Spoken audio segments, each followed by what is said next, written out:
Have you ever felt like you were alone in a crisis? Imagine you're the lone survivor of a shipwreck, washed ashore on an uninhabited island. You're cold, hungry, and scared. You've called out to God, pleading for rescue, but the only response is the rhythmic lapping of the sea against the sand. So, you do the only thing you can. With scraps from the shipwreck, you painstakingly construct a simple hut for shelter, a tiny bulwark against the elements. Every day, you scour the island for food and scan the horizon for any sign of divine intervention. But all remains quiet. One day, after a long and fruitless search for sustenance, you return to find your makeshift home consumed by fire, reduced to smoldering ashes.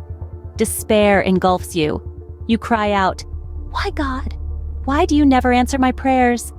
You feel utterly abandoned. But then, just when all hope seems lost, a boat appears on the horizon. It draws closer, and finally, it lands on your desolate shore. Rescue has arrived. The captain, seeing your astonishment, explains, "We saw your smoke signal for help." In that moment, your faith in God's will is rekindled. What you saw as a disaster, the burning of your hut, was actually a beacon of hope, guiding your rescuers to your location. Sometimes, it's easy to feel abandoned when bad things happen. But remember, just because you're going through a rough patch doesn't mean you've been forsaken. God has His own ways of answering prayers. It may not be the way you expected, but it's often in these unexpected moments that we find our faith renewed. This story serves as a reminder not to lose faith when things seem to be going wrong.